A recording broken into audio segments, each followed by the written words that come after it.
Hello नमस्कार, मी पूनम. स्वागत आहे तुमचं एका मराठी ब्लॉग मध्ये. आजचा वार आहे बुधवार. आज करणार आहे बघा मिरचीचा मसाला. तर मी 1 किलोला अर्धा पाऊच कमी अशी मिरची आणलेली, दोन्ही मिक्स करून. बेडगी मिरची आणि ही डोंगरी मिरची, असं 3 पावशेर ही आणि ही अर्धा पाव आहे.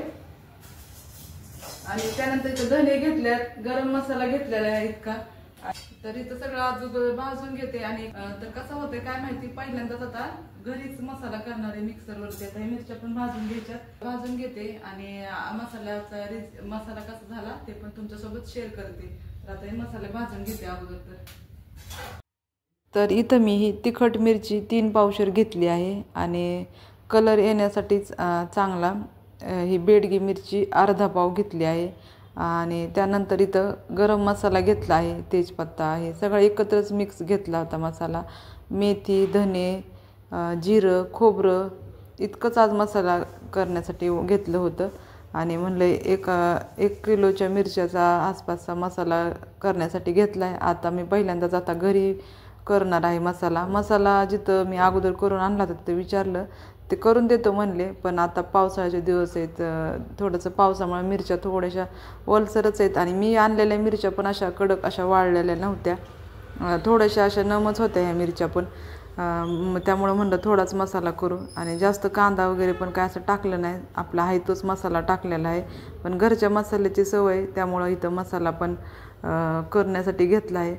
आणि अगोदर तर मी खडा बघितला धन्यांमध्ये सगळे चाळून नीट करून, नंतर चाळणीने पण चाळून इथं चांगलं एक अर्धाचा पळी तेल टाकून हलकसर होईपर्यंत धने चांगले भाजून घेतले आहेत. कलर पण चांगला असा बदलला होता, लालसर कलर येईपर्यंत धने चांगले सगळे सारखं एकत्र हे करून भाजून घेतले. तोपर्यंत तिकडं खोबरं पण मी कट करून घेतलं धने भाजूपर्यंत. धने पण भाजून झाले आणि इकडं खोबरं मी अगोदर कट करून घेतलं नव्हतं, ते पण कट करून घेतलं. आणि धने पण या एका प्लेटीत काढून घेतलेले, चांगलं असं कलर बदलेपर्यंत धने पण चांगले भाजून घेतलेले आहेत. आणि आज स्वयंपाक मला करायचा नव्हता, रात्रीच बिर्याणी शिल्लक राहिली होती सकाळी, पण म्हणलं आज मसालाच करून घेऊ आहे त्यामुळं.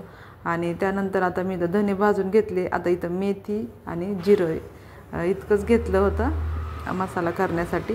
पण छान मसाला झाला होता, घरीच केला होता पहिल्यांदाच, तरी पण चांगला झाला होता.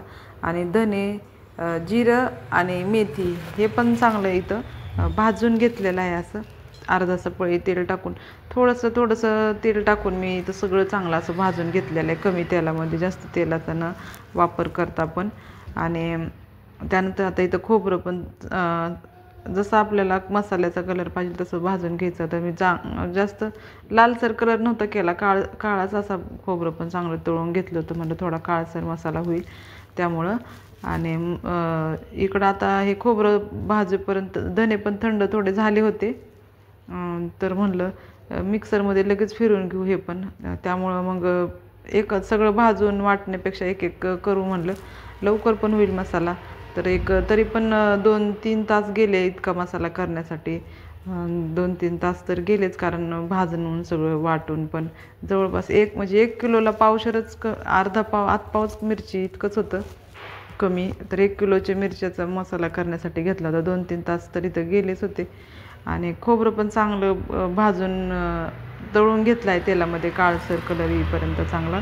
आणि धने पण वाटून घेतले आणि जिरं, मेथी हे पण वाटून पावडर करून लगेच ठेवलं होतं सगळं. आणि खोबरं काढलं की लगेच गरम मसाला भाजून घेतलेला आहे. त्यानंतर तेजपत्ता असाच भाजून घेतलेला आहे, तेल न टाकतात. चांगला असा ते पानं होते ना, मिक्सरमध्ये वाटले पाहिजे ते, त्यामुळं कडक असे होईपर्यंत चांगले भाजून घेतले. सगळा मसाला भाजून झाला आणि मिरच्या पण भाजून झालेल्या आहेत, इतक्याच राहिलेल्या आहेत मिरच्या. भाजताना थोडंसं तेल टाकून चांगलं इथं मिरच्या पण भाजून घेतलेल्या आहे. मिरच्या अशा वाळल्या जास्त नव्हत्या, नम होत्या, पण चांगलं मी तेल टाकून असं भाजून घेतलेलं आहे. आणि हे खोबरं वाटून घेतलं अगोदर, तर वर ठेवलं. आणि इथं आहे धना पावडर, जिरं, मेथी पावडर आणि गरम मसाला, इतकं असं वाटण झालेलं होतं. आता फक्त मिरची वाटून घ्यायची होती मला आणि सगळं एकत्र मिक्स करायचं होतं.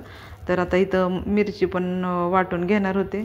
तर इथंच बसूनच आता म्हणलं वाटून घेऊ मसाले. तर मी हे भाजतच वाटून घेतलं होतं. आता फक्त मिरची वाटून घ्यायची होती आणि ही मी पुरणाची चाळण घेतलेली थोडंसं पटकन पण होईल हे होईल म्हणून. पण बारीक असं काही पिठाची चाळण नाही घेतली, ह्याच चाळणीने चाळून घेतलं पण एकदमच काय असं मोठा झाला नव्हता मसाला, चांगला झाला होता आणि पटकन चाळत होतं ह्याने, त्यामुळे मी ही चाळण घेतली.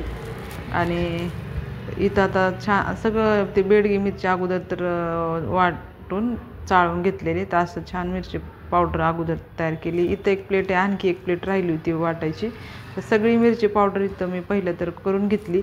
त्यानंतर हे खोबरं टाकलं आहे भाजून घेतलेलं आणि त्यानंतर हे सगळं धना पावडर, जिरा पावडर आणि मेथी, गरम मसाला, तेजपत्ता हे सगळं एकत्र टाकून घेतलेलं आहे आता. आणि त्यानंतर हे झाऱ्याने सगळं मिक्स करून घेतलं अगोदर आणि नंतर आणखी एकदा मिक्सरमध्ये सगळं फिरवून घेतलं. त्यामुळे असा छान कलर आला होता मसाल्याला.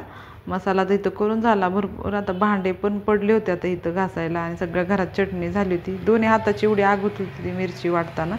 आता पहिलं तर म्हणलं हे सगळं ठेवू, मसाला ठेवला आणि थोड्या वेळानंतरच हे सगळं आवरलं होतं. छान इथं मसाला पण करून झाला आहे. इथं छान असा घरच्या घरी मसाला पण करून घेतला. आणि आजचा ब्लॉग आवडला असेल तर लाईक करा आणि चॅनलला सबस्क्राईब केलं नसेल तर सबस्क्राईब करा. ज्यांनी सबस्क्राईब केले त्यांना थँक्यू आणि जे माझे ब्लॉग बघतात त्यांना मनापासून धन्यवाद.